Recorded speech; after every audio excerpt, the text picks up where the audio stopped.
Bonjour, bonsoir à tous, bienvenue à chacun, bonjour et bienvenue à Eddie, Biban, Nathalie, Tia et à tous ceux qui sont en train de se connecter. Merci de prendre ces quelques minutes pour partager notre lien, le lien de ce soir avec tous vos contacts, avec le maximum de vos contacts.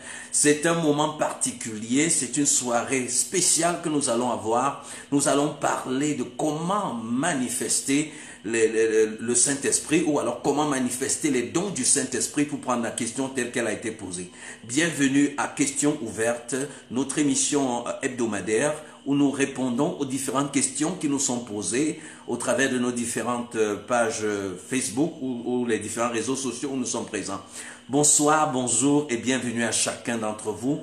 Installez-vous, partagez le lien au maximum, dites à quelqu'un que quelque chose est en train de se passer sur Facebook et d'ici 1 à 2 minutes, nous allons, comme on dit souvent, nous allons engager les hostilités. Nous allons commencer à entrer en profondeur dans la parole de Dieu pour commencer premièrement par découvrir la personne même du Saint-Esprit. Voilà, la personne du Saint-Esprit. Ensuite, aller découvrir ce qu'on appelle couramment don du Saint-Esprit. Qu'est-ce qu'on appelle couramment don du Saint-Esprit? Et bien évidemment, après avoir découvert ce don, nous allons voir comment pratiquement quitter de la conscience de la personne du Saint-Esprit en nous, de sa capacité à se manifester au travers de nous, à l'expérience concrète de la manifestation du don de l'Esprit. Pour par exemple parler en langue, prophétiser et tout ce qui est cité dans la parole de Dieu, particulièrement dans 1 Corinthiens chapitre 12. Donc installez-vous, prions ensemble, préparons ce moment, que l'atmosphère de sa présence puisse remplir ce lieu. Vous savez, lorsqu'on parle du Saint-Esprit, lorsqu'on parle de ses manifestations, on ne peut pas s'arrêter juste à parler. Quelqu'un doit l'expérimenter, quelqu'un doit le manifester, quelqu'un doit expérimenter, manifester, démontrer, vivre la réalité de ce qui est dit sur la personne du Saint-Esprit et sur ses manifestations. Donc, bienvenue une fois de plus, installez-vous, partagez le lien et nous allons passer ensemble ces moments merveilleux.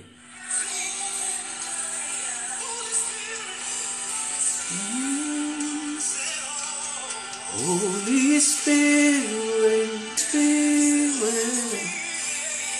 Holy Spirit. Oh, merci Père.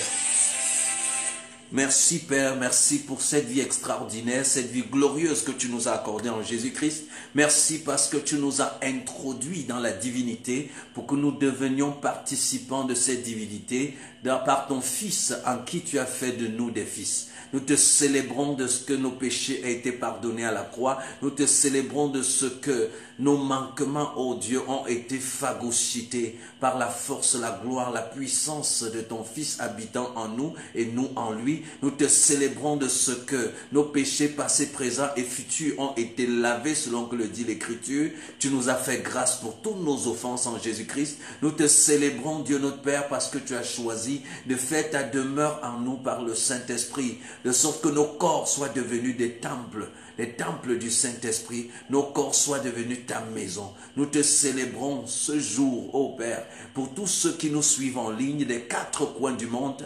Tu as une parole, tu as des choses à communiquer à quelqu'un ce soir, tu as à résoudre une interrogation qui plane dans l'esprit de quelqu'un depuis très longtemps, quelque chose qui l'empêche de vivre la manifestation de l'Esprit.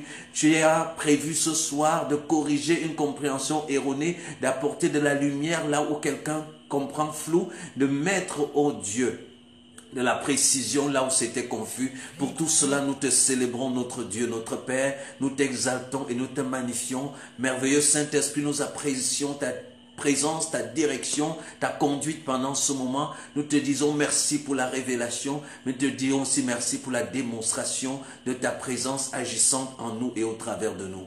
Merci Père parce que tu nous écoutes au nom de Jésus. Amen.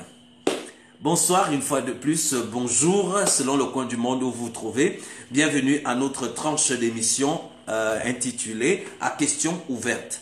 À questions ouvertes est une émission dont Facebook de l'Académie des vainqueurs qui est un cadre de formation biblique pour les chrétiens et même pour ceux qui ne sont pas chrétiens mais qui ont soif de découvrir Dieu au travers de la personne de Christ seul et de son œuvre seulement. Nous avons donc initié cette tranche pour répondre aux questions que vous pouvez poser et chaque semaine nous faisons une liste des différentes questions, nous les classons par thème et nous les abordons sur cette plateforme pour avec la parole de Dieu pour apporter des réponses, des éclaircies.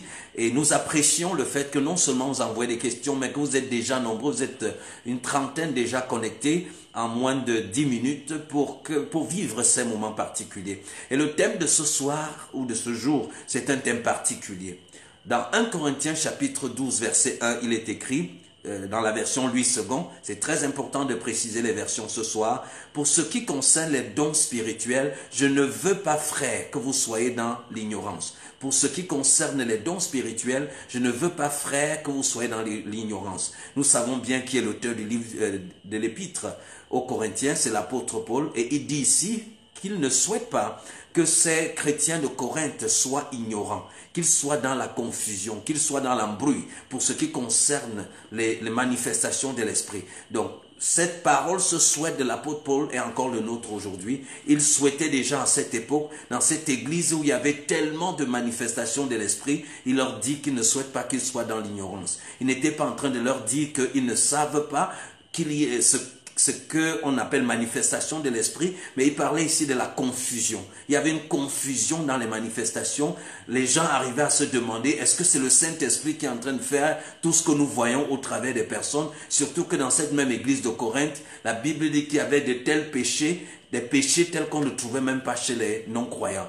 Donc il y avait la confusion. Et beaucoup de ceux-là étant sortis d'un cadre culturel où ils adoraient les faux dieux. À Corinthe, on adorait des fausses divinités. Et beaucoup qui sont venus au christianisme, à la foi chrétienne, étaient un peu sceptiques parce qu'ils voyaient des manifestations. Ils étaient habitués à des manifestations spirituelles dans le cadre des faux dieux qu'ils adoraient. Et là maintenant, ils sont dans l'église de Jésus-Christ et ils voient des manifestations. Il y a un ensemble de choses qui se pratiquent et toutes sortes, ça va dans tous les sens. Et l'apôtre Paul dit, bien-aimés, je ne veux pas que vous soyez ignorants.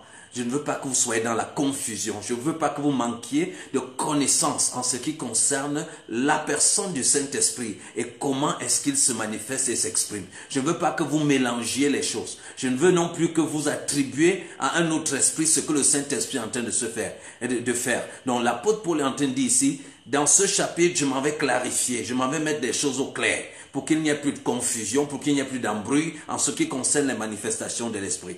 Et voilà un peu dans le contexte dans lequel nous allons également aborder ce soir. Vous savez, dans l'église, je veux dire l'ensemble de l'église aujourd'hui, de tous ceux qui se réclament de la foi chrétienne, il y a deux extrêmes qui sont dangereux. Voilà, il y a deux extrêmes. Il y a ceux d'une part qui pensent que le Saint-Esprit, c'est ce délinquant qui trouble les cultes, qui interrompt le pasteur, qui perturbe les rencontres et puis s'impose en disant « Ainsi parle l'Éternel ». Vous voyez, notamment dans les cercles dits pentecôtistes ou charismatiques, on a l'impression que le Saint-Esprit, c'est ce délinquant qui vient interrompre le culte, qui peut se révolter contre ce que le pasteur dit, qui peut pousser un chrétien en pleine réunion chrétienne à interrompre tout ce qui est en train d'être fait et à réagir parfois peut-être comme un chien, à bouer, oh, ainsi parle l'Éternel, ou bien tomber, se rouler par terre, changer de voix et dire, bon voilà, l'Esprit de Dieu est en train de parler, arrêtez tout ce que vous êtes en train de faire. Vous voyez, on voit ça dans les cercles pentecôtistes et charismatiques, de moins en moins, gloire à Dieu, mais c'est une pratique qui se vit. Le Saint-Esprit qui peut interrompre par une langue, par une prophétie, par toutes sortes de choses. Donc, on a d'un côté les charismatiques et l'environnement pentecôtiste où la tendance est d'attribuer toutes sortes de choses au Saint-Esprit. Ceux qui tombent, ceux qui crient, ceux qui se roulent par terre, ceux qui sautent, ceux qui interrompent le cours des choses, ceux qui créent de l'indiscipline disent « j'étais poussé par l'Esprit, j'étais poussé par l'Esprit ». Peut-être, c'est pas crainte de se retrouver à ce genre d'extrême que les églises dites traditionnelles ou les églises réformées ont tendance à dire justement que le Saint-Esprit et ses manifestations, c'était bon pour le temps des apôtres. Après le temps des apôtres, cela a cessé. Il ne faut plus s'attendre à ce que le Saint-Esprit manifeste quoi que ce soit. Et dans ces cadres traditionnels, des églises dites traditionnelles, le Saint-Esprit est réduit à un personnage historique qui a été actif au temps des apôtres et dont on peut se souvenir du nom. Lorsque, par exemple, on pratique le baptême, on peut dire au nom du Père, du Fils et du Saint-Esprit, ou qu'on prononce des formules de bénédiction. Mais cet être appelé Saint-Esprit, il n'est plus le bienvenu aujourd'hui, parce que selon eux, il n'était actif avec ses manifestations que pour le temps des apôtres, et c'était bon pour ce temps-là. Là aussi, c'est l'autre extrême. Donc, on a d'un côté ceux qui attribuent toutes sortes de désordres au Saint-Esprit et on a de l'autre côté ceux qui n'attribuent rien au Saint-Esprit. Bien évidemment, nous savons que l'Esprit de Dieu, ou Dieu lui-même, n'est pas dans les extrêmes. Étant donné que la tempérance, c'est-à-dire la tempérance, oui, fait partie du fruit de l'Esprit, Dieu, généralement, je l'ai dit déjà une fois, ne se trouve pas dans les extrêmes. Le Saint-Esprit n'est pas le délinquant qui trouble les cultes, qui fait le désordre, qui jette les gens par terre, qui peut aboyer ou murmurer au travers des personnes. Le Saint-Esprit n'est non plus un silencieux, un être historique qui a existé au temps des apôtres et qui n'a plus rien à faire avec notre temps aujourd'hui. Qui est le Saint-Esprit? C'est peut-être par là que nous allons commencer à répondre à la question qui nous a été posée. Comment manifester les dons du Saint-Esprit? Donc nous allons commencer par qui est le Saint-Esprit? Parce qu'il faut commencer par là.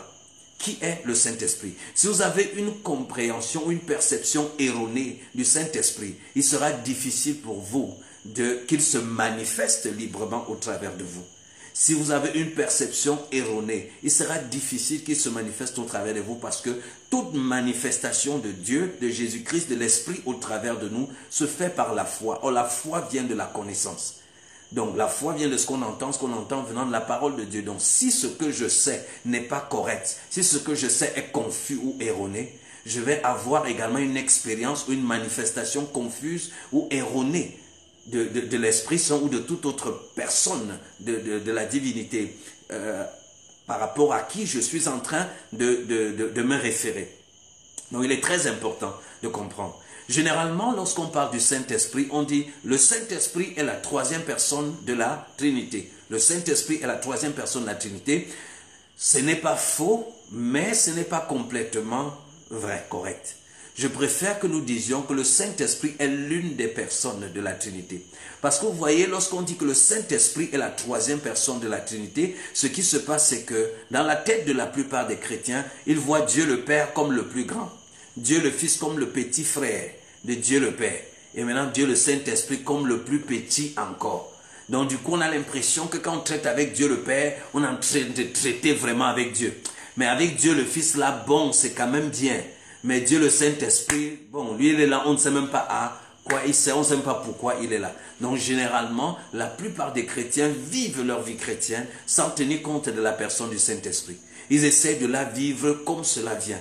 Certains lorsqu'on parle de la divinité, préfèrent le Père, d'autres préfèrent le Fils, d'autres, rarement on trouve ceux qui préfèrent vraiment le Saint-Esprit. Mais il ne s'agit pas de préférence, il s'agit de comprendre qui il est et de comment communier ou même collaborer avec lui pour vivre sur la terre. Il faut comprendre que lorsque nous lisons l'Ancien Testament, nous avons une présence de Dieu qui semble être un Dieu dur, qui semble être un Dieu carré, qui semble être un gouvernant, un roi qui décide, qui impose et toutes sortes de choses. Mais après, lorsque nous arrivons dans les 4 évangiles, nous retrouvons le Fils de Dieu qui est sur la terre. Et on entend de moins en moins, on ne voit plus vraiment ces actions de Dieu telles qu'on voyait dans l'Ancien Testament, ces actions parfois terrifiantes, parfois imposantes de Dieu. Non, Emmanuel est venu, c'est-à-dire Dieu est avec nous. Donc dans l'Ancien Testament, avec le peuple d'Israël, ils vivent ce qu'on peut appeler Dieu pour eux. L'Éternel est pour nous. L'Éternel est pour nous. Donc ils vivent Dieu pour eux, Dieu qui combat pour eux, Dieu qui les défend contre les autres peuples, Dieu qui agit pour eux, Dieu est pour eux. Mais avec la présence de Jésus-Christ dans les 4 évangiles, la présence d'Emmanuel, ce peuple entre dans l'expérience de Dieu avec eux. Donc ils quittent de l'expérience d'un Dieu qui est juste pour eux à un Dieu qui est avec eux, qui est présent là avec eux en la personne de Jésus-Christ. Mais lorsque Jésus-Christ meurt et ressuscite, nous entrons dans une autre dimension, nous entrons dans une autre ère que nous allons appeler l'ère du Dieu est en nous et au travers de nous. Donc on quitte de Dieu pour l'homme à Dieu avec l'homme et on arrive à Dieu en l'homme. Le Saint-Esprit, la personne du Saint-Esprit et sa présence dans l'humanité est la manifestation de la divinité qui prend place dans l'humanité afin que l'humanité puisse vivre désormais dans la divinité. Le Saint-Esprit est une personne. Le Saint-Esprit n'est pas une force agissante, comme les témoins de Jéhovah essaient d'expliquer. Non, le Saint-Esprit n'est pas une force agissante. Le Saint-Esprit est une personne. Je vous donne un exemple de force. L'électricité, par exemple, c'est une force. Imaginez, vous entrez chez vous, vous voulez brancher, mettre en marche votre, je sais pas, votre écran de télé, et dès que vous le branchez au mur, l'électricité dit non, ce soir, je suis trop triste, je ne veux pas fonctionner. Vous voyez? L'électricité vous parle du mur et dit je suis triste, je ne veux pas fonctionner. Et puis je te suggère d'utiliser les piles. Je ne suis pas prêt à fonctionner ce soir. Quelle sera votre réaction? L'électricité dans votre maison, une force qui vous parle. Vous voyez, le Saint-Esprit ne peut pas être une force parce qu'une force ne va pas parler. Une force n'a pas des émotions. Mais la Bible dit n'attristez pas le Saint-Esprit par lequel vous avez été scellés. Ne l'attristez pas. Non, le Saint-Esprit peut être triste. Si le Saint-Esprit peut être triste, c'est que le Saint-Esprit n'est pas une force. Le Saint-Esprit est une personne. La tristesse, les émotions caractérisent une personne. La personnalité font partie des caractéristiques d'une personne ou de la personnalité. Les émotions.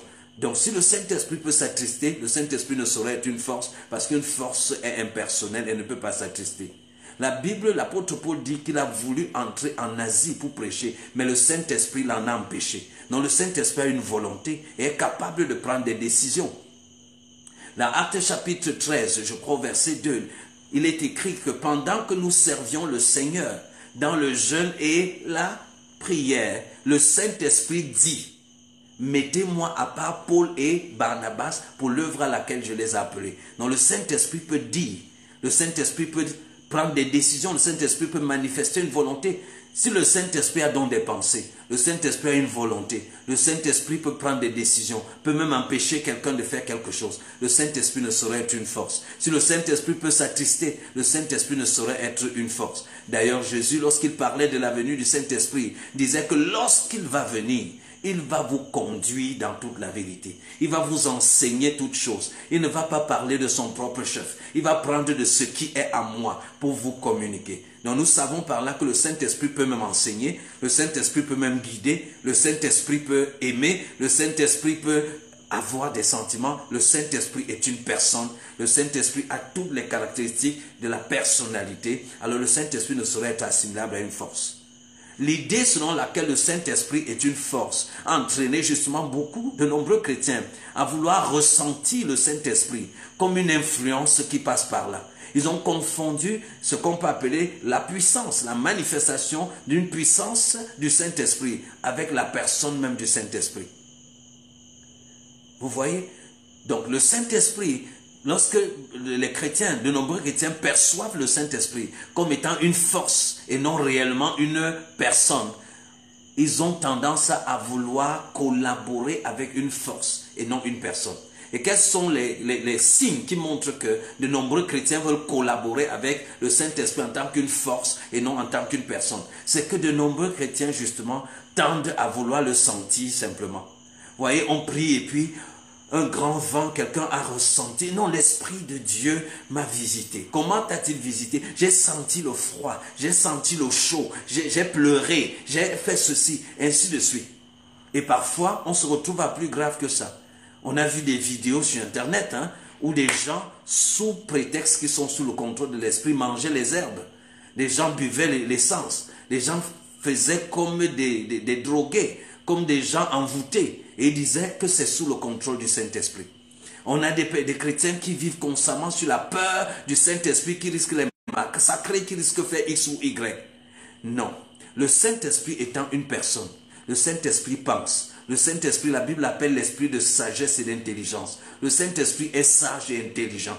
Le Saint-Esprit sait par exemple que pendant un culte, si le pasteur est en train de parler devant, ce serait du désordre de susciter quelqu'un derrière qui va commencer à dire la prophétie, ainsi par l'Éternel interrompre le pasteur.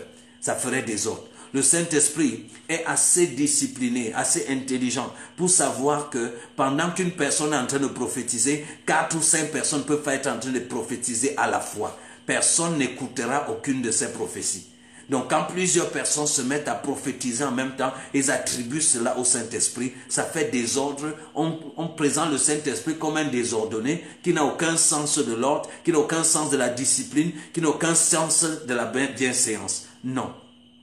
Le Saint-Esprit est comme le lien affectif entre le Père et le Fils. Le Saint-Esprit est justement l'exécuteur puissant de la parole. Il est même comme le concepteur et l'exécuteur de toutes choses. Quand nous lisons à partir de Genèse chapitre 1, la Bible nous dit que l'Esprit de Dieu était en mouvement. Vous voyez, au commencement, Dieu fit le ciel et la terre était vide et informe. Le Saint-Esprit, l'Esprit de Dieu se mouvait sur la surface de l'eau. Donc dès le commencement, l'Esprit était là en train de se mouvoir. Avant que la première chose ne soit ordonnée pour exister sur la terre, l'Esprit était en train de se mouvoir. Et l'expression de Saint-Esprit est en mouvement. Cette expression est une expression qui parle de...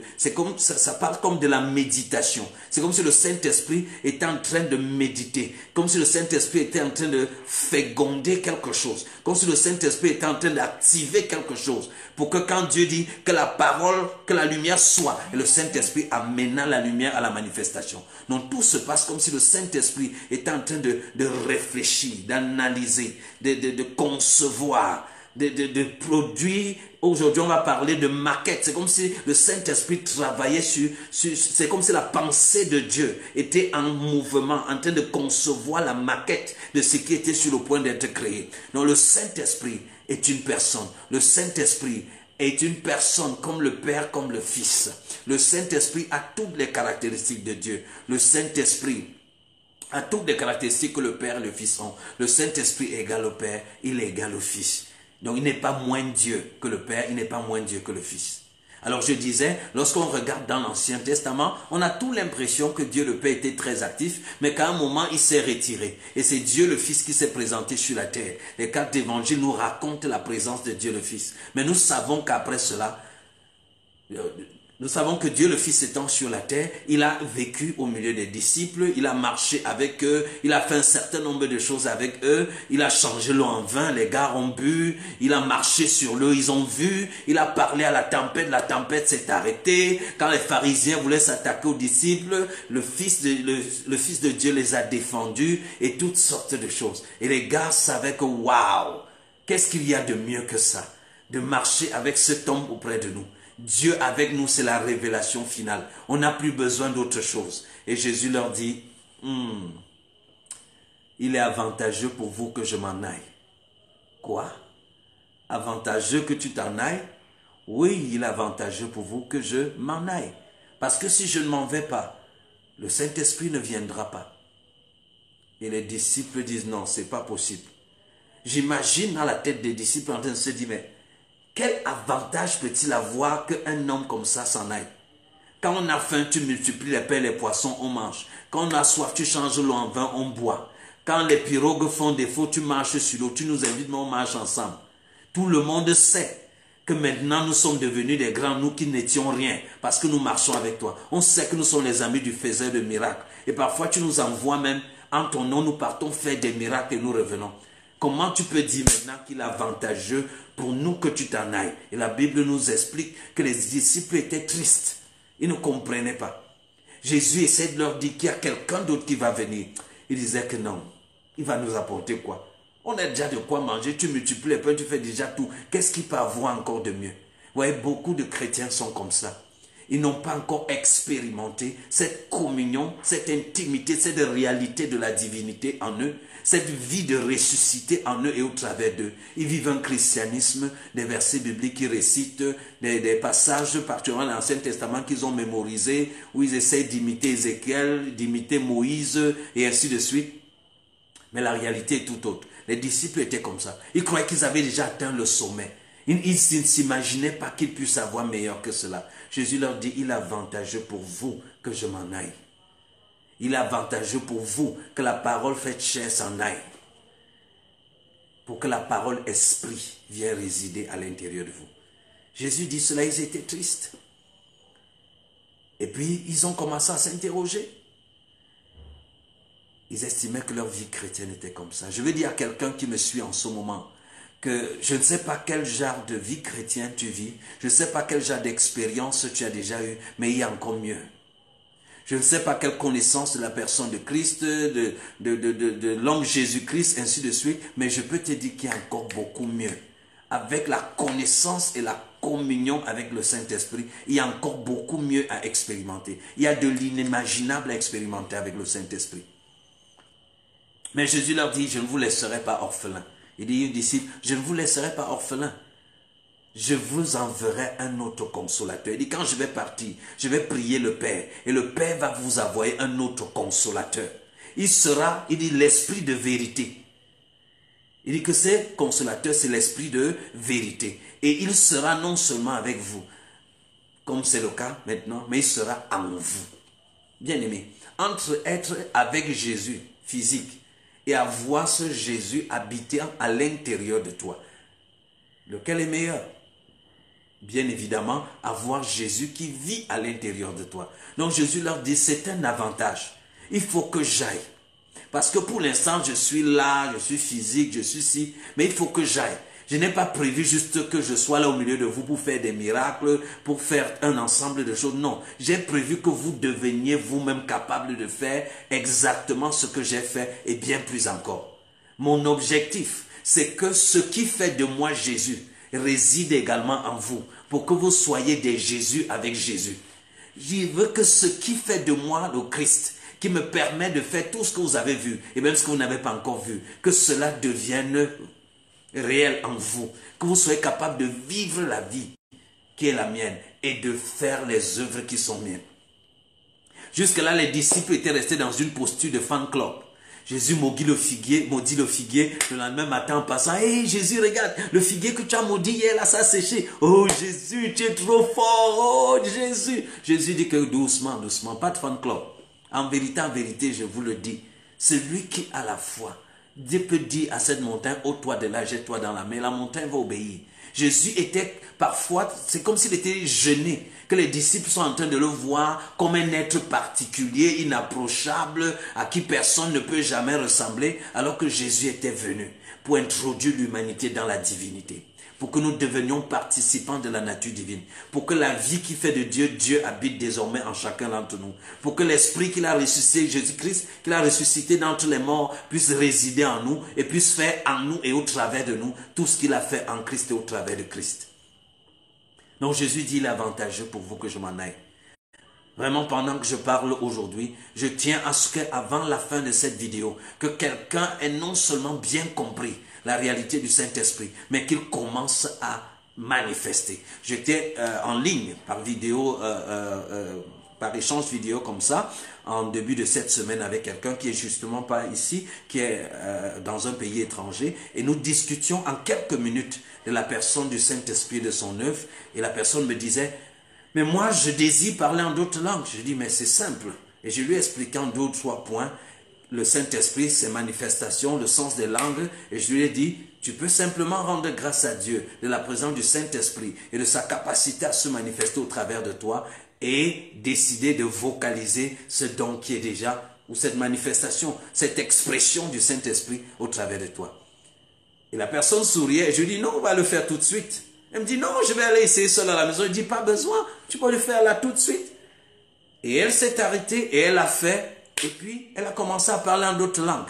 Je n'ai pas imposé de main, je n'ai pas eu besoin de prier ou de faire beaucoup de prières. Non, non, non. Elle a juste reconnu, compris et reconnu la réalité du Saint-Esprit en elle et compris que c'est le Saint-Esprit qui s'exprime au travers de ce que nous appelons des dons. Ce sont en fait des expressions du Saint-Esprit au travers de nous.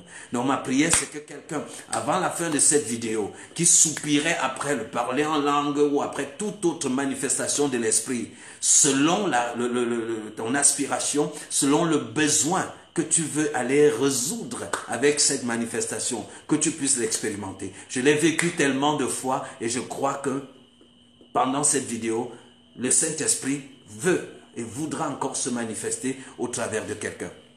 Donc, je suis en train de parler de Jésus qui exhorte ses disciples et qui leur dit, c'est bon, il est avantageux que le Saint-Esprit vienne habiter en vous. Il est avantageux.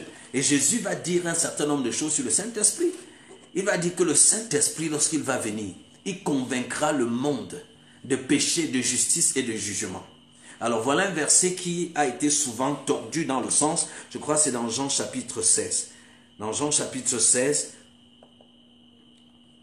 parce qu'on ne comprend pas vraiment qui est le Saint-Esprit, on lui attribue parfois des choses qui ne sont pas en réalité, qui ne le concernent pas. Dans Jean chapitre 16, à partir du verset 4, il est dit, « Je vous ai dit ces choses, afin que lorsque l'heure sera venue, vous vous souveniez que je vous les ai dites. Je ne vous en ai pas parlé dès le commencement parce que j'étais avec vous. » Vous voyez, j'étais avec vous. Il est avec eux, mais il y a une autre réalité qui vient en vous. Verset 6. Mais parce que je vous ai dit ces choses, la tristesse a rempli votre cœur. Vous voyez, les disciples, la tristesse avait rempli leur cœur parce que Jésus a dit qu'il s'en allait. Ils ont seulement retenu que Jésus a dit qu'il partait. Ils n'ont pas compris qu'il y a un autre consolateur qui vient.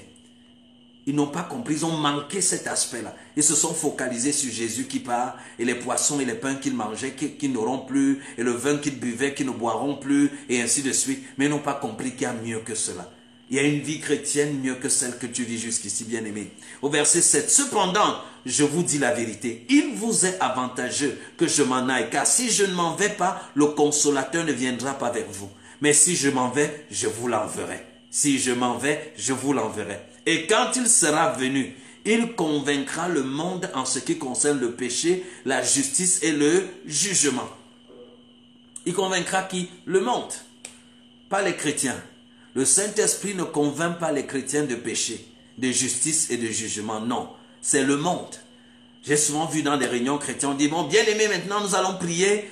Le Saint-Esprit est en train de te convaincre d'un péché. Confesse le Saint-Esprit en train de te convaincre. Non, ça ne fait pas partie des prérogatives du Saint-Esprit de convaincre le chrétien du péché. Pour le chrétien, le Saint-Esprit est consolateur, paraclet. C'est un consolateur, pas un accusateur. Nous savons qui accuse les saints. La Bible dit que c'est le diable qui est l'accusateur des saints, pas le Saint-Esprit. Le Saint-Esprit pour le chrétien est un consolateur, c'est-à-dire un conseiller, un guide, un substitut, une aide, un assistant. Le Saint-Esprit n'accuse pas le chrétien. Et ce verset est souvent tordu, on tord souvent le sens de ce verset pour lui faire dire que le Saint-Esprit est en train de convaincre un chrétien de péché. Non, le Saint-Esprit ne convainc pas. Comment je le sais? Le verset 9 dit, verset 8 dit, quand il sera venu, il convaincra le monde, pas le chrétien, pas l'église, le monde en ce qui concerne le péché, la justice et le jugement. Verset 9 dit, en ce qui concerne le péché, parce qu'il ne croit pas en moi. Vous voyez? Donc ceux qui vont être convaincus, c'est ceux qui ne croient pas en Jésus. Or nous qui sommes enfants de Dieu, nous qui sommes des fils, nous croyons en lui. Donc le Saint-Esprit ne viendra pas nous convaincre le péché. Il convainc de péché ceux qui ne croient pas en lui. Mais pour nous qui croyons en lui, il nous convainc, il nous assure, il nous affermit dans la vérité, dans la justice, dans notre identité, dans notre héritage, dans tout ce que nous sommes et nous possédons en Christ. Gloire à Jésus. Donc là, Jésus dit, et le verset suivant, de justice parce que je vais au Père et que vous ne le verrez plus, le jugement parce que le prince de ce monde est jugé. J'ai encore beaucoup de choses à vous dire, mais vous ne pouvez pas les porter maintenant. Verset 13. Quand le consolateur sera venu, l'esprit de vérité, il vous conduira dans toute la vérité, car il ne parlera pas de lui-même, mais il dira tout ce qu'il aura entendu et il vous annoncera les choses à venir. Donc, quand le consolateur va venir, Jésus dit aux disciples que je vous enverrai un autre consolateur. L'expression autre consolateur en grec c'est allos parakletos. Allos qui veut dire autre, parakletos qui veut dire justement consolateur et beaucoup d'autres choses. Alors, il faut remarquer ici qu'en grec il y a deux mots pour dire autre. Il y a allos qui veut dire un autre de la même nature. Et il y a alto qui veut dire un autre de nature différente. Donc quand Jésus dit je vous enverrai un autre consolateur, il est en train de dire celui qui va venir est exactement comme moi. Il est en train de confirmer la divinité du Saint-Esprit. Il est en train de confirmer le fait que le Saint-Esprit vient, non pas pour juger. Jésus n'était pas en train de juger et condamner ses disciples, non. Jésus a passé le temps à les défendre. Si vous vous souvenez, lorsque les disciples cueillaient le blé des pharisiens et ils mangeaient, les pharisiens sont venus se plaindre. Jésus n'a pas dit à ses disciples que allez répondre de vos actes là-bas. Que excusez-les, ouais, pardon, excusez pharisiens, vraiment, je suis encore en train de les bâtir. Non, Jésus a défendu ses disciples. Il leur a dit, il a répondu aux pharisiens, n'avez-vous pas lu ce que David fit lorsqu'il eut faim? Il mangea, il entra dans le temple, dans le lieu très saint, il prit le pain de proposition qui n'est permis qu'au souverain sacrificateur de manger. Il a mangé, il a même donné à ses mercenaires. Allez apprendre ce que veulent dire ces mots. Je veux miséricorde et non sacrifice. Donc Jésus a reprimandé et a repoussé les pharisiens.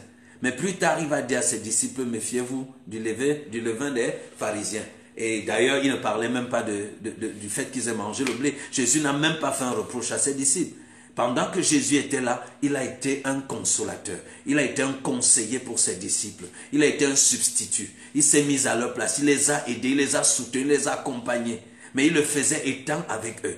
Mais quand le consolateur qui va venir, lui ne sera pas juste avec nous. Il sera à l'intérieur de nous. Mais c'est un autre comme Jésus. Ça veut dire qu'il va nous encourager, il va nous enseigner, il va nous guider, il va nous aider, il va nous assister, il va nous remplacer. Oh, gloire. Le mot paraclet a le sens de... C'est comme le sens du groupe électrogène. Vous savez, le groupe électrogène, c'est quand l'électricité est coupée. Quand INEO coupe le courant, par exemple, automatiquement, le groupe est branché pour qu'automatiquement, le groupe prenne la relève et vous fournisse l'électricité. L'un des mots utilisés pour traduire paraclet, le mot grec paraclet, a le sens justement de secours, dans le sens du groupe électrogène. C'est-à-dire au moment où tu ne sais plus quoi faire, au moment où tu atteins ta limite, le Saint-Esprit prend la relève et fait pour toi. Dans le livre de Romains, il nous est dit qu'il arrive des moments où nous ne savons pas comment prier. Nous ne savons pas comment le faire. Mais le Saint-Esprit nous aide par des soupirs inexprimables.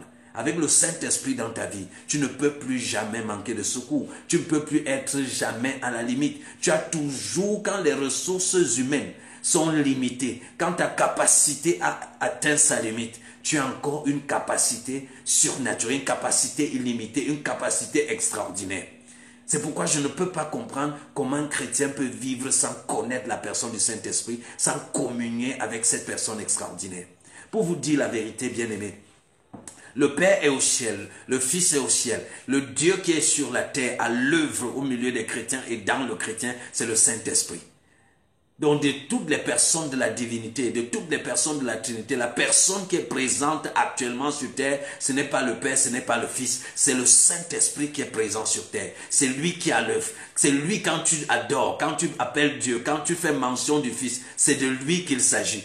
Lorsque tu as invité Jésus-Christ dans ta vie bien-aimée, tu n'as pas vu un costaud monsieur, un Palestinien venir ouvrir ton corps et entrer à l'intérieur, non.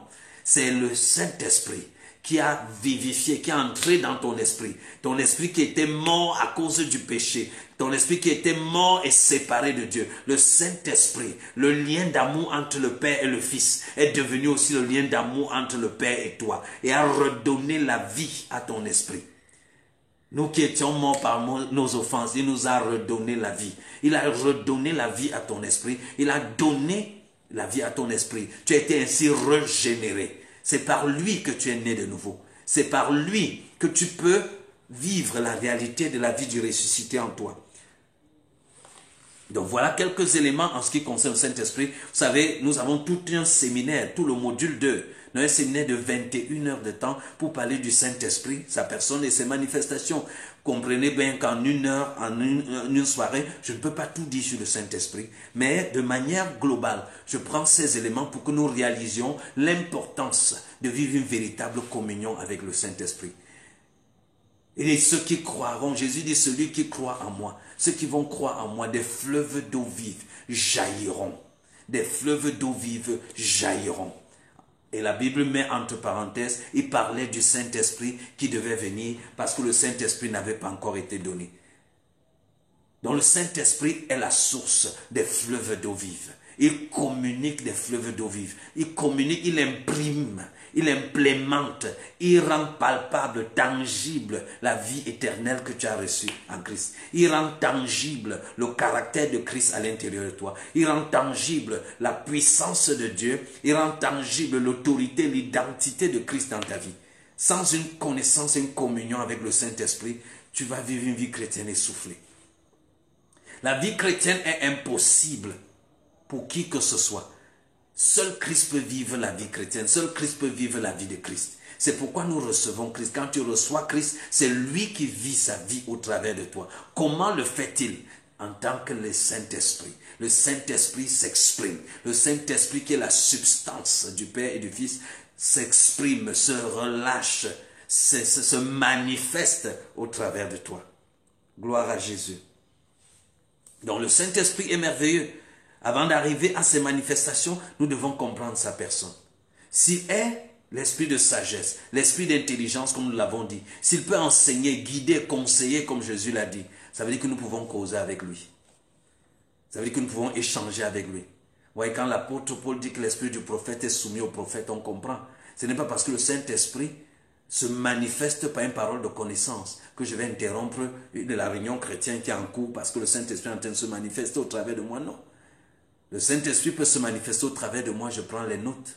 Et après avoir pris les notes, quand la réunion est à sa fin, je passe souffler au pasteur ou à un diacre, voici ce que le Saint-Esprit a dit.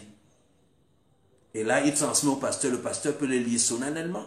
On n'a pas besoin de tomber, de se renverser, de faire tout un tas de choses. Je ne dis pas qu'on ne peut pas tomber. Je reconnais ces manifestations, ça c'est sûr. Mais attribuer constamment ces choses au Saint-Esprit, non. Il y a d'autres explications sur pourquoi les gens peuvent tomber dans une atmosphère de la présence de Dieu.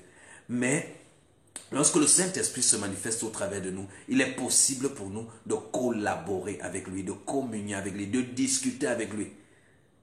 On peut même recevoir une parole prophétique et ne pas la dire tout de suite. Il la dit au moment approprié, au moment où on me donne la parole. J'ouvre ma bouche et je prophétise. Dans le Saint-Esprit est une personne, on peut discuter, on peut lui dire que Saint-Esprit, faisons ça dans 2 heures de temps, ou faisons ça maintenant, ou alors faisons ça à tel moment. On peut échanger. Il est intelligent, il est sage, c'est une personne. On peut causer, on peut communier. C'est même ce que nous sommes invités à faire, à communier, à causer, à communiquer avec le Saint-Esprit. Alors voilà globalement, comme ça de manière ramassée, ce que je peux dire concernant la personne du Saint-Esprit. Mais venons maintenant à parler de ce qu'on appelait les dons de l'Esprit. Alors la première chose que je vais dire là-bas, c'est que la Bible nous dit que nous avons tout pleinement en Christ. Nous avons tout pleinement en Christ qui est le chef de toute domination. Alors si nous avons tout pleinement en Christ, c'est-à-dire qu'en Christ se trouve la totalité de ce que Dieu a voulu donner à l'homme. En Christ se trouve la complétude, l'achèvement. En Christ, rien ne manque. Tout ce dont tu as besoin, tout ce qui participe à la vie et à la piété, tout ce qui participe à glorifier Dieu sur la terre, tu as reçu cela en la personne de Christ et au travers de son œuvre. Alors même le Saint-Esprit, tu le reçois en recevant Jésus-Christ. Celui qui reçoit Jésus-Christ reçoit en réalité l'Esprit de Christ qui active et vivifie son esprit. Et les deux deviennent un même esprit, qui est l'Esprit de Christ. Alors si j'ai reçu Jésus, j'ai reçu le Saint-Esprit. Et si j'ai reçu le Saint-Esprit, j'ai reçu tout ce que le Saint-Esprit possède. Le Saint-Esprit n'est pas séparé de ses manifestations. Tout ce que nous appelons don de l'Esprit, dont le terme correct biblique est manifestation de l'Esprit. C'est la personne du Saint-Esprit qui le communique. Et nous allons parcourir rapidement 1 Corinthiens 12 pour pouvoir découvrir les termes qui sont employés là-dedans avant de prier pour que quelqu'un puisse justement manifester. Alors, dans 1 Corinthiens 12, 1, là je lis dans la version Louis II en anglais et je vous dis pourquoi je lis là-bas. Je lis là-bas parce que, vous savez, lorsqu'on a traduit la Bible n'est pas écrite en français, vous le savez. Le Nouveau Testament en particulier était écrit en grec. Et lorsqu'on traduit en français, notamment dans les langues dérivées du latin, parfois les traducteurs ont dû mettre un mot à leur connaissance pour compléter le sens de ce qui a été dit. Sinon, s'ils traduisaient ça simplement, comme cela apparaît dans le texte grec, ils ont eu l'impression que les gens ne comprendraient pas. Donc, ils ont dû interpréter en traduisant. Ils n'ont pas fait que traduire, mais ils ont dû interpréter un peu. Alors, quand nous lisons, par exemple, 1 Corinthiens 12, 1, en français, nous disons, bien-aimés, je ne veux pas que vous soyez ignorants en ce qui concerne les dons de l'esprit. Mais voici ce qui est dit dans Louis II, dans King James en anglais. Now, concerning spiritual gifts, brethren, I will not have you ignorant. Si je traduis ça directement, je vais dire maintenant, pour ce qui concerne les dons spirituels, frères, je ne veux pas que vous soyez dans l'ignorance. Oui, ça rejoint un peu le sens en français. Sauf que dans notre passage ici, dans la Bible King James, voici ce qui est écrit. Now, concerning spiritual, et maintenant on a mis gift en italique. Quand on met gift en italique dans les Bibles, la Bible King James, ça veut dire que ce mot-là n'existe pas dans le manuscrit original. C'est-à-dire que dans le texte original en grec, ce mot-là n'est pas là. C'est un mot qui a été ajouté pour faciliter l'interprétation ou la compréhension du passage.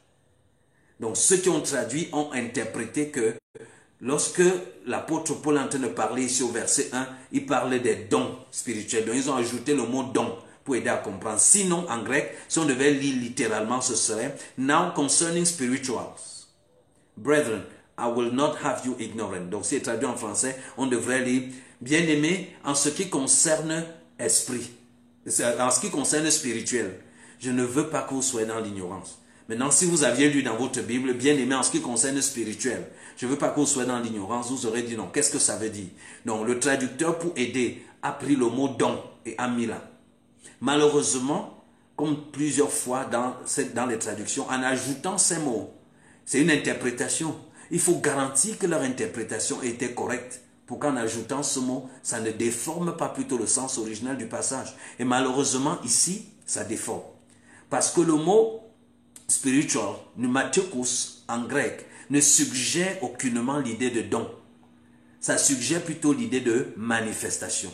C'est pour cela que dans la transcription dynamique, par exemple, de la Bible, la parole vivante, vous allez voir plutôt, bien aimé, je ne veux pas que vous soyez ignorants en ce qui concerne les manifestations de l'esprit. Et là, il y a une différence entre manifestation de l'esprit et don de l'esprit. Don de l'esprit suggère qu'un chrétien possède un don. Il est dépositaire de ce don. C'est exclusif. Il peut en disposer comme il veut. Par contre, manifestation de l'esprit signifie le chrétien lambda ne possède pas nécessairement le don lambda. Mais le Saint-Esprit est libre de se manifester au travers de lui par n'importe quel don, à n'importe quel moment, selon le besoin d'édification du corps qui est là. Je suis sûr que vous percevez la nuance. Donc, l'idée, lorsqu'on a mis dans la plupart des traductions bibliques les dons de l'esprit, la plupart du temps, les gens regardent ces dons-là comme quelque chose de plus qu'il faut ajouter à leur vie spirituelle, à leur vie chrétienne. Ils se disent, j'ai Jésus-Christ dans ma vie, j'ai le Saint-Esprit dans ma vie, maintenant il faut que je reçoive aussi les dons. C'est comme si les dons sont détachés de la personne qui se manifeste. Mais non. Ceci aussi pose justement le problème que de nombreux chrétiens ayant reçu Jésus-Christ dans leur vie, ayant le Saint-Esprit dans leur vie, passent le temps à attendre qu'un don parte du ciel quelque part pour venir entrer en eux. Passent le temps à attendre qu'une onction quitte quelque part, sur un homme de Dieu quelque part, pour venir s'attacher en eux. Vous voyez, ça déforme un peu, déjà même la conception que le chrétien lambda a de comment est-ce qu'il peut expérimenter la manifestation du Saint-Esprit. Si tu attends que ce soit quelque chose qui va venir s'ajouter à toi, j'ai Jésus, j'ai le Saint-Esprit, il faut que les dons viennent aussi. Et tu pries Dieu le Père pour qu'il te donne les dons. Non. Toutes les manifestations de l'Esprit sont dans l'Esprit. Si je suis François Tidjé, alors je manifeste François Tidjé. Donc, puisque ce sont les manifestations de l'Esprit, c'est-à-dire que quand l'Esprit décide de se manifester par les langues, il se manifeste comme tel. Il peut se manifester par la guérison, il peut se manifester par la prophétie, il peut se manifester par la foi, par le miracle, et ainsi de suite. Et donc, nous allons rapidement parcourir cette nuance. Je voulais apporter cette nuance pour que nous soyons dans la bonne posture pour expérimenter, pour manifester le Saint-Esprit.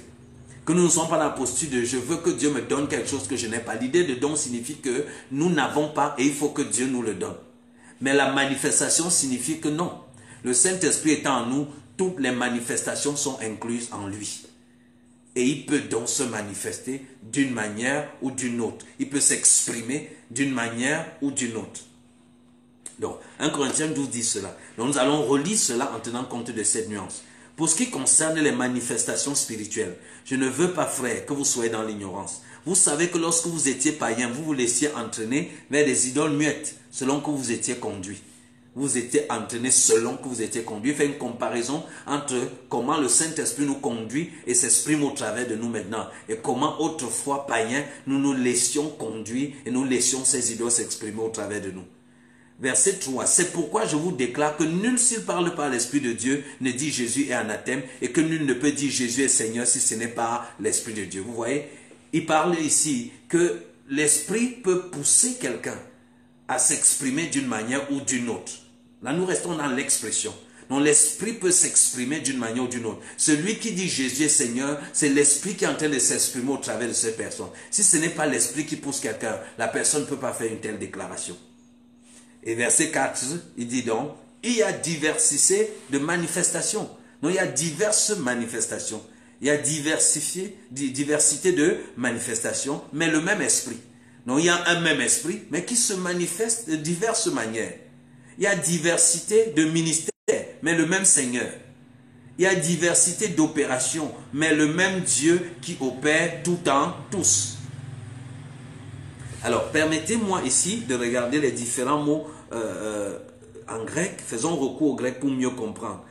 Donc, ça dit, il y a diversité, dans votre version 8 secondes, il dit, il y a diversité des dons.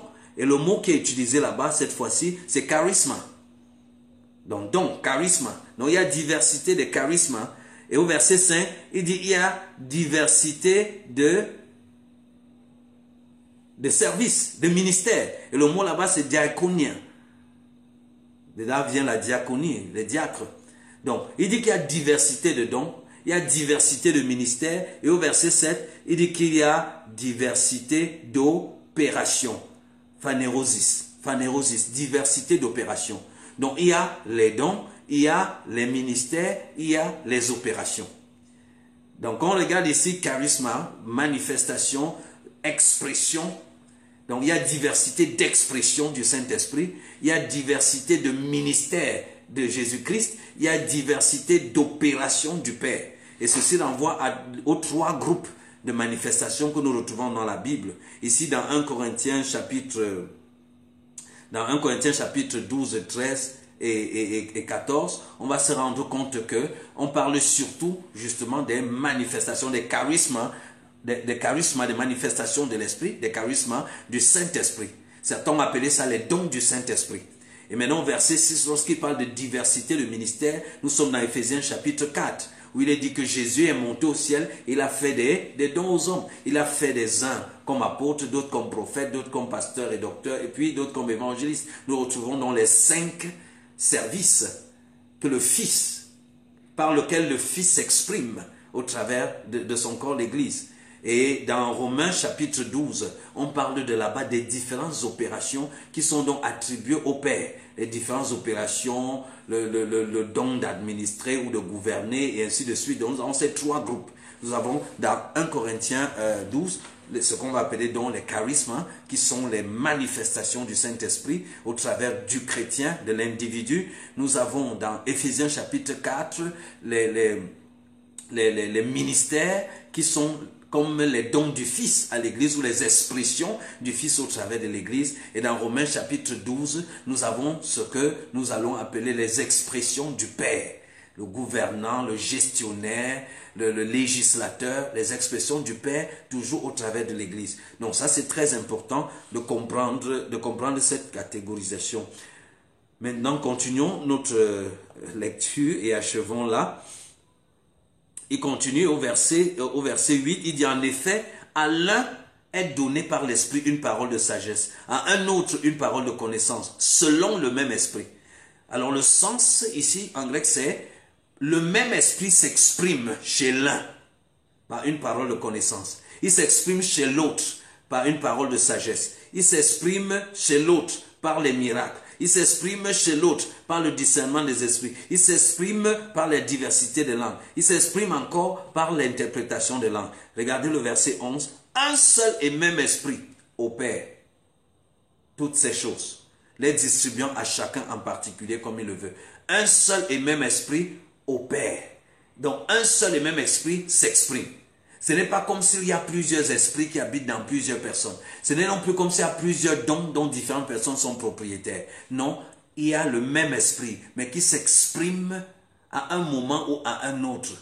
Ça veut dire qu'à un moment, l'esprit peut s'exprimer par les langues chez moi. À un moment, il peut s'exprimer par l'interprétation. À un moment, il peut s'exprimer par la prophétie. Demain, il peut s'exprimer par la guérison. Qu'est-ce qui détermine cette expression? Qu'est-ce qui détermine l'expression de l'esprit au travers d'une personne? Alors, ce qui détermine l'expression de l'esprit au travers d'une personne sont des gens en train d'aller à la prière. Ce n'est pas le fait que tu as envie juste de manifester l'esprit. Vous savez, les gens disent que non, tout le monde parle en langue autour de moi. Moi aussi, il faut que je parle quand même en langue. Pour que tu veux parler en langue, pourquoi? Pour qu'on sache que toi aussi, tu parles en d'autres langues. Ou alors parce que tu n'as pas l'assurance de ton salut et tu as l'impression que si tu exprimes quelque chose de surnaturel, alors tu seras plus rassuré. Non. La Bible nous explique. Quand nous arrivons au chapitre, nous sommes toujours au chapitre 12, puis on descend, il commence à expliquer à quoi servent justement les dons. À quoi servent, j'utilise l'expression don pour qu'on se comprenne, mais à quoi servent les manifestations de l'esprit? Il dit que toutes ces manifestations de l'esprit, c'est pour l'édification du corps. C'est pour le perfectionnement des saints. Donc pour exprimer ou pour laisser l'esprit s'exprimer au travers de toi, il faut que tu sois conscient de pourquoi est-ce que ces expressions de l'esprit sont là. Ces expressions de l'esprit sont là pour rendre ministère aux autres. Ce n'est pas pour décorer ta vie, ce n'est pas pour te faire changer l'image qu'on a de toi, ce n'est pas pour t'exalter au-dessus des autres, non, c'est par rapport aux besoins. Le corps de Christ, qui est l'ensemble des fils, doit croître, doit être parfait, c'est-à-dire doit être conduit à la maturité. Alors il faut assister les uns et les autres. Il y a des gens qui sont malades, il y a des gens qui sont confus, il y a des gens qui sont dans des besoins terribles. Dieu ou le Saint-Esprit veut s'exprimer au travers de quelqu'un pour rencontrer ce besoin, pour rencontrer ce manque, pour répondre à une confusion, veut apporter une parole de connaissance, veut apporter une parole prophétique pour pouvoir encourager, réconforter, orienter, canaliser quelqu'un. Voilà pourquoi les manifestations de l'Esprit sont là. Donc, comment laisser les dons, comme vous l'avez appelé, ou les manifestations de l'Esprit s'exprimer au travers de nous? La première chose, c'est d'être conscient que ces manifestations sont là pour le corps. Est-ce que vous aimez les frères? Est-ce que vous aimez les sœurs? Est-ce que vous êtes disposés à vous laisser utiliser à rendre ministère aux personnes? Imaginez quelqu'un qui n'a aucune compassion pour les malades, mais qui passe son temps à prier pour manifester la guérison, pour manifester le charisme de guérison. Oui, c'est absurde. Mais celui qui a de la compassion pour le malade peut aisément laisser ce charisme aspirer, comme Paul le dit, aspirer aux dons les meilleurs, peut soupirer après la manifestation de ce charisme et le voir se manifester. Donc les manifestations de l'esprit sont là pour l'édification du corps. Donc je veux dire à chaque chrétien qui est en train de me suivre en ce moment, que si tu es chrétien, si tu as reçu l'évangile de Jésus-Christ, alors tu as reçu Christ. Si tu as reçu Christ, alors tu as reçu le Saint-Esprit. Si tu as reçu le Saint-Esprit, il est là avec toutes les manifestations possibles. Pourquoi veux-tu parler en d'autres langues? La suite de ces chapitres, si nous devons lire chapitres 13 et 14, vont nous expliquer que celui qui parle en langue fait quoi? Il s'édifie lui-même. Édifier veut dire construire la partie visible d'une bâtisse dont la fondation a déjà été posée. La fondation, c'est Christ. Maintenant, construis ta vie chrétienne. Construis, rendre ton salut manifeste. Édifier, construire, si vous voulez, construire Christ dans votre esprit. Être rempli et contrôlé de Christ. Celui qui prie en d'autres langues, celui qui parle en d'autres langues est en train de bâtir la partie visible, en train de construire la partie visible de sa vie chrétienne. Construire la partie visible du Christ qui habite déjà en lui. Mais la Bible nous dit aussi qu'il y a la possibilité de parler en langue avec l'interprétation. Mais il dit qu'en assemblée, si tu as une parole en langue, tu l'exprimes. S'il n'y a personne qui reçoit l'interprétation, par qui l'interprétation de cette langue-là s'exprime, il dit, bon, parle en silence, parle à toi-même et à Dieu. 1 Corinthiens 14 nous dit aussi que celui qui parle en d'autres langues, personne ne comprend ce qu'il dit. Donc même lui-même ne comprend pas ce qu'il dit. Mais c'est en esprit qu'il dit des mystères à Dieu. De nombreuses personnes sont bloquées, particulièrement en ce qui concerne le parler en langue, parce qu'ils ont l'impression que il faut que ce soit Dieu qui attrape leur bouche et commence à s'exprimer. D'aucuns, on leur avait dit que non, déjà les langues ont cessé au temps des apôtres. Maintenant, vous savez que c'est faux. Il n'y a pas de base biblique pour ça. Je sais que ces personnes citent ce passage de Corinthiens où l'apôtre Paul dit que les langues cesseront, les langues vont cesser, les prophéties vont s'arrêter, mais trois choses demeurent, l'amour, l'espérance et la foi, mais l'amour est la plus grande de ces vertus. Oui, mais ce passage ne s'arrête pas là. Ce passage dit en ce temps-là, ça va cesser. En ce temps-là, quel temps? La suite du passage nous dit quel temps? Il dit que quand nous serons connus de lui, quand nous le connaîtrons tel que nous avons été connus de lui, il ne s'agit pas de ce temps. Si, il ne s'agit pas de ce temps où l'Église est encore sur la terre en train d'exercer le ministère, en train de manifester Christ, en train de témoigner de Christ au monde. Donc quand le temps là sera venu, quand nous aurons connu la divinité, telle que nous-mêmes nous sommes connus de la divinité, effectivement, nous n'aurons plus besoin de prophétie, puisque nous connaîtrons toutes choses telles que Dieu lui-même les connaît. Nous n'aurons plus besoin de paroles de connaissance et de tout le reste. Mais nous ne sommes pas encore en ce temps-là. Nous avons encore besoin de la manifestation, de toutes les manifestations de l'Esprit pour témoigner de Christ. Si nous sommes le corps mystique de Christ sur la terre pour exprimer la totalité de Christ dans l'humanité et connecter le plus grand nombre au salut qui a été obtenu par Christ à la croix et par sa résurrection, alors nous avons besoin de tout ce dont les autres ont besoin, tout ce dont les apôtres ont besoin, tout ce dont le diacre Étienne a eu besoin, tout ce dont ils ont eu besoin. Nous avons besoin de tout cela, de toutes ces manifestations. Donc ne laissez personne vous dire que ces manifestations étaient limitées pour le temps des apôtres. Ne laissez aussi personne vous faire croire que si vous vous retrouvez en train de parler en d'autres langues, c'est peut-être les langues sataniques. Laissez ceux qui pratiquent le satanisme avoir ce genre de confusion. Mais tu ne peux pas avoir reçu Jésus-Christ comme Seigneur et Sauveur, être conscient du fait que l'Esprit de Dieu habite en toi et que lorsqu'il s'exprime, tu commences à soupçonner que c'est peut-être le diable. Ils ne peuvent pas cohabiter, ils ne peuvent pas contrôler ta vie. Le Seigneur disait déjà dans les évangiles que lequel d'entre vous, si son fils lui demande le pain, va lui donner le serpent. Lequel, si son fils lui demande le poisson, il va lui donner le scorpion. Et il dit, si vous les hommes qui êtes méchants, vous savez donner de bonnes choses à vos enfants, à combien plus forte raison le Père qui est bon donnera-t-il même de son esprit à ceux qui le lui demandent. En d'autres termes, il est impossible qu'étant un fils de Dieu, tu soupires auprès de ton Père pour manifester le don des langues. Et il laisse que ce soit un démon qui commence à se manifester au travers de toi avec les langues. Penser ainsi, c'est remettre en cause le sens de responsabilité, l'amour de Dieu à notre égard. Le Fils de Dieu doit être certain, doit être rassuré sur le fait que, étant en Christ, Christ est en lui et l'Esprit de Dieu l'habite. Et c'est la volonté de Dieu que tu manifestes n'importe quel don de l'Esprit. Alors la dernière chose qui est souvent comme un obstacle à ceux qui veulent particulièrement parler en d'autres langues, c'est qu'ils se disent, bon, avant même ça, il y a d'autres qui pensent que tout le monde n'a pas besoin de parler en d'autres langues. Et on dit que non, l'apôtre Paul dit que tous parlent-ils en langue, tous font-ils des miracles, tous font aussi ceci ou cela. Mais l'apôtre Paul dit aussi, pendant qu'il conclut ce chapitre, il dit que ce qu'il désire, c'est que nous parlions tous en langue. D'ailleurs, lui-même, il dit, je rends grâce à Dieu parce que je parle en langue plus que vous tous. Je parle en langue plus que vous tous. Et il dit que lorsqu'on prie en langue, on dit d'excellentes actions de grâce. Alors si prier en langue est une forme de prière plus excellente que prier avec son intelligence, pourquoi savoir qu'il y a une forme plus excellente et vouloir rester sous une forme inférieure? Pourquoi savoir que tu peux communier avec Dieu dans une dimension supérieure et tu préfères rester dans une dimension inférieure juste parce que ton église s'appelle PCC ou ECC ou quelque chose CC? Ça n'a rien à voir avec l'église. Le chrétien est celui qui a la vie ressuscitée du Christ en lui. Son plus grand soupir, sa plus grande aspiration, c'est de laisser ce Christ s'exprimer dans sa totalité.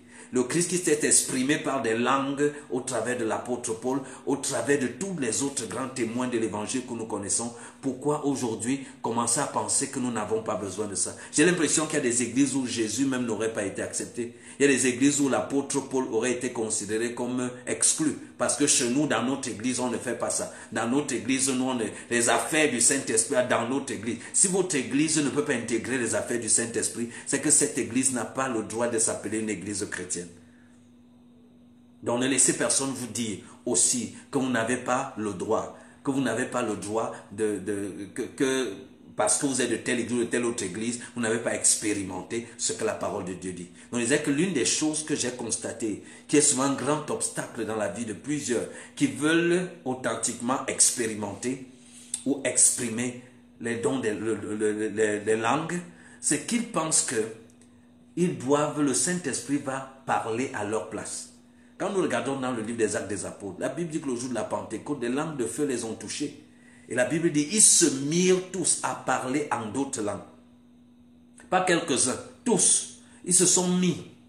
Qui s'est mis? C'est eux qui se sont mis à parler en d'autres langues, selon que l'Esprit leur donnait de s'exprimer.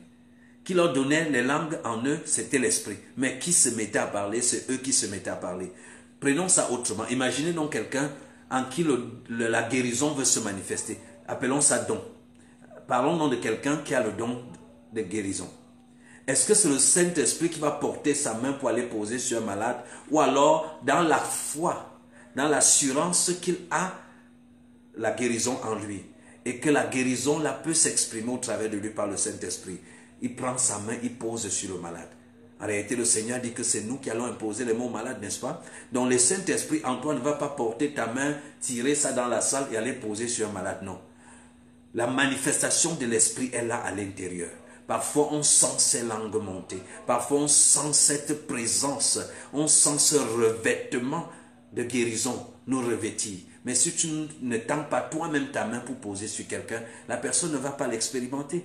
Donc, parfois, dans les prières, quand vous voyez les gens dans une atmosphère de la présence de Dieu, en train de crier, aboyer, parfois même tomber, ils refusent d'articuler la manifestation de l'esprit qu'ils sont en train d'expérimenter à l'intérieur d'eux. J'ai vu ça tout le temps. Des gens qui préfèrent crier « Wouah! Wouah! Wouah » dans la salle au lieu d'articuler parce qu'ils ont l'impression que c'est le Saint-Esprit qui doit prendre leurs lèvres et commencer à articuler. Là, je suis en train de vous parler en français, but I can decide to start speaking in English. Donc, je peux partir du français à l'anglais. C'est moi qui articule ma bouche et qui choisit, qui articule ma bouche et qui forme les mots avec ma bouche pour que ce qui est dans ma tête en français sorte en français ou qui est en anglais sorte en anglais. Donc pour ce qui concerne également le parler en langue, la Bible nous dit que le jour de la Pentecôte, pendant qu'ils parlaient tous en langue, les gens ont commencé à se moquer. Mais que Pierre a pris la parole. Ça veut dire que Pierre a décidé d'arrêter de parler en langue et a pris la parole et a parlé maintenant avec son intelligence. Donc ce n'est pas comme un mauvais esprit qui te contrôle. Maintenant tu parles en langue, tu ne peux pas t'arrêter et puis après ça te lâche. Non. Les langues, le Saint-Esprit met les langues dans ton sein. Et c'est toi qui ouvres ta bouche et qui commences à les exprimer. Je suis en train de parler en français, mais je peux commencer aussi à parler en d'autres langues. Miskuta brandi,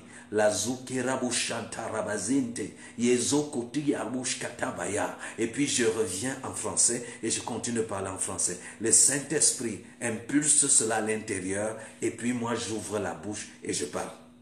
Donc pour terminer cette vidéo ce soir, parce qu'il faut qu'elle s'arrête, on a déjà débordé notre temps habituel. Comment donc laisser le Saint-Esprit s'exprimer? Ou comment laisser le don du Saint-Esprit s'exprimer? La première chose, relax. Si tu as déjà la connaissance sur la personne du Saint-Esprit et sur ses œuvres, la prochaine chose que je te demande c'est relax, détends-toi, ne sois pas stressé, ne sois pas paniqué. La Bible dit d'ailleurs que le jour de la Pentecôte, ils étaient assis en un même lieu. Donc ils étaient détendus. Donc relax. La deuxième chose que je vais recommander pour expérimenter ou pour exprimer le don de l'esprit, quand tu t'es relaxé, reconnais. Reconnais que le Saint-Esprit est en toi. Reconnais que c'est la volonté de Dieu que tu manifestes ces charismes de l'esprit. Reconnais-le. Ne fais pas comme si tu es... Non, reconnais, tu n'es pas disqualifié. Reconnais qu'étant en Christ, tu es qualifié pour les manifester. Reconnais qu'étant en Christ, tu es qualifié pour les manifester.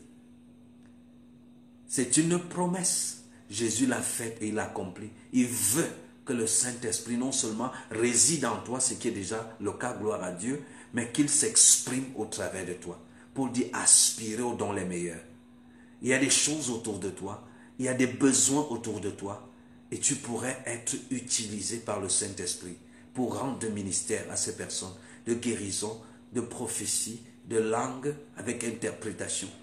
Mais pour ta propre édification spirituelle, je souhaite que tu parles en d'autres langues. Je souhaite que tu manifestes le don des langues. Donc si tu as acquis la connaissance, si tu es relax, si tu reconnais que le Saint-Esprit qui est en toi a déjà en lui toutes les manifestations, si tu reconnais que Dieu dans son amour veut que tu manifestes ses dons, il est plus disposé à les transmettre, à les manifester au travers de toi, que toi tu n'es même prêt à les recevoir. Je veux que tu reconnaisses aussi qu'étant en Christ, tu es qualifié. Il n'y a aucun obstacle. Certains disent que non, si tu as le péché, ça peut être... Non, non, non. Au contraire, le but des charismes de l'esprit, c'est pour te perfectionner et perfectionner ceux qui t'entourent. Donc ça ne peut pas attendre de toi que tu sois d'abord parfait et sans péché avant de se manifester au travers de toi. Non, ça vient justement pour participer à ta maturation, à ton perfectionnement. Donc, tu n'es pas disqualifié parce que tu as des manquements dans ta vie. Non, ces manquements même te qualifient pour que tu puisses manifester les charismes de l'esprit, notamment celui des langues que j'encourage beaucoup pour que cela te permette de t'édifier toi-même. Vous savez, une prière que vous faites en langue en 5 minutes peut couvrir une prière que vous pouvez faire avec votre intelligence pendant 1 mois. Donc c'est vraiment l'accélération. Si vous avez reconnu tout ceci, tout ce qui vous reste à faire, c'est de calmement dire merci au Seigneur pour Jésus-Christ qui est dans votre vie. Dis merci au Saint-Esprit pour sa présence dans votre vie. Dis merci pour le don. Si vous voulez, utilisons cette expression pour dire merci pour le don des langues, pour tous les dons qui résident dans l'Esprit qui habite en toi. Et que ce jour, au nom de Jésus, je choisis de les vocaliser. Et puis, ouvrez votre bouche et vous allez commencer à parler en d'autres langues. L'Esprit va vous mettre cela à l'intérieur. Et lorsque vous allez ouvrir votre bouche, les langues vont sortir. N'attendez pas sentir froid ou chaud. Tout ce qui est avec le Seigneur, notre rapport, notre communion avec Dieu, c'est par la foi. La foi en ce qui est dit dans sa parole. Dans Ephésiens 5, 18, il dit, ne vous enivrez pas de vin. C'est de la débauche. Soyez au contraire remplis du Saint-Esprit. Dieu veut que tu sois rempli du Saint-Esprit. Dieu veut que tu sois contrôlé et rendu puissant, capacité par le Saint-Esprit. Les 9 manifestations qui sont citées dans 1 Corinthiens 12 ne sont pas les seules manifestations de l'Esprit. L'Esprit peut se manifester de manière illimitée. Dieu veut que tu sois rempli. Dieu veut que tu sois contrôlé, dirigé, inspiré, guidé par son Esprit. Il dit quand l'Esprit va venir, il va vous annoncer même les choses à venir. Dieu veut que tu saches les choses à venir. Dieu veut vivre la réalité de son Esprit au travers de toi. Donc si vous êtes de ceux-là qui veulent en ce moment même expérimenter la manifestation de l'Esprit, particulièrement celui des langues, mais toute autre manifestation peut arriver. La prophétie, je ne connais pas votre aspiration. Moi, je pense, comme je l'ai dit, qu'il faut aspirer selon le besoin. Quel est le besoin dans ta vie? Quel est le besoin pour les personnes autour de toi, dans l'église où tu es, dans le ministère où tu es? Tu peux soupirer devant le Père pour une manifestation précise. Mais je recommande la manifestation des langues pour tous, parce que c'est utile pour l'édification personnelle. Alors je vais prier avec vous qui me regardez maintenant et qui aspirez à cela. Je vais vous conduire dans la prière, comme je viens de l'expliquer. Et vous pouvez prier avec moi ou après moi et vous attendre à ce que cette manifestation du Saint-Esprit s'exprime au travers de vous. Décidez quelle manifestation vous souhaitez. Mais je vous recommande que les langues soient parmi. Et en ce moment même, nous allons prier. Et tu vas manifester ce don, ce charisme de l'Esprit. Alors, prions. Vous pouvez prier avec moi ou après moi en disant, Père Céleste, je te dis merci de m'avoir donné Jésus, par qui je suis sauvé, délivré, affranchi totalement et introduit dans la divinité. Parce qu'il est en moi et je suis en lui. Il m'a donné tout ce qu'il a et tout ce qu'il est. Sa présence en moi est le Saint-Esprit. Merci Seigneur Jésus d'avoir donné le consolateur promis qui habite donc en moi. Merci Saint-Esprit pour ta présence en moi. Je reconnais que je suis ton temple et je proclame que tu occupes tout l'espace dans ce temple. Je reconnais que tu es la source et l'auteur de toutes les manifestations spirituelles, telles que citées dans la parole de Dieu. Et en ce moment même, je reçois de toi cette manifestation précise. Je reçois de toi l'expression des langues, selon qu'il a été dit, en mon nom, ceux qui croiront parleront de nouvelles langues. Selon qu'il est dit, celui qui parle en d'autres langues s'édifie lui-même. Je veux m'édifier moi-même. Je veux m'édifier profondément. C'est pourquoi en ce moment, je reçois de toi, Saint-Esprit, la manifestation des langues. Remplis mon sein de ces langues. Et à cet instant même, je choisis d'ouvrir ma bouche et de les vocaliser. Je choisis de parler, d'exprimer ces langues que tu déposes dans mon sein. Meskuta brandelos karabasha. Yezokuta brandi kastasali katara. Hate kuturia mazanta blos kaliboshe. Mosote korobo santa brakinte. Oh, merci Seigneur. Si tu as prié avec moi, je sais que certainement quelqu'un est déjà en train de s'exprimer en d'autres langues maintenant. Et si tu continues de m'écouter, alors laisse l'Esprit de Dieu s'exprimer au travers de toi, par d'autres langues. Laisse le Saint-Esprit même s'exprimer au travers de toi maintenant, par la prophétie, par des paroles révélées, par des paroles de Dieu au travers de ta bouche. Laisse l'Esprit de Dieu s'exprimer au travers de toi, par la guérison. Que son dépôt de guérison puisse remplir ton être, selon les besoins que tu as dans ton environnement, les besoins du ministère que tu veux rendre. Que l'Esprit se manifeste maintenant au travers de toi, par toutes sortes de manifestations, selon ton aspiration, selon ton soupir.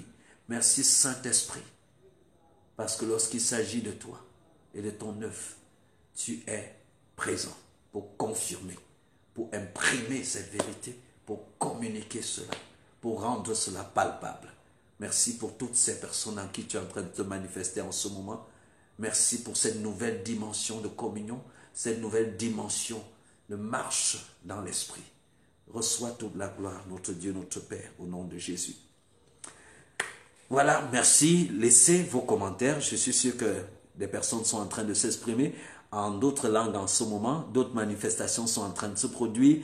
Laissez votre petit témoignage. Dites-nous ce qui est en train de se passer. Partagez avec tous les autres sur la page.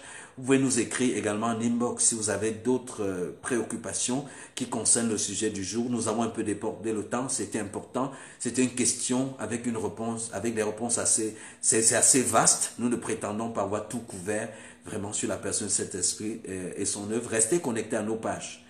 Parce que nous allons lancer le séminaire module 2, où nous allons prendre justement toute une semaine pour traiter en détail, point par point, différents aspects, différentes parties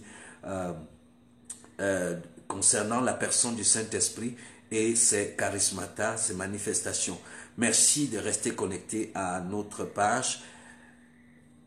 Prenez le temps de lire l'information sur le grand camp Rhema World qui se prépare. Vous aurez tous les détails sur nos différentes pages Facebook. Merci de rester dans la parole. Merci de rester, d'aimer Jésus-Christ. Je m'en vais vous laisser en ce moment, mais nous demeurons ensemble en Christ. Je vais lire vos commentaires et pouvoir communiquer avec ceux qui ont encore des questions. Merci. Bye bye.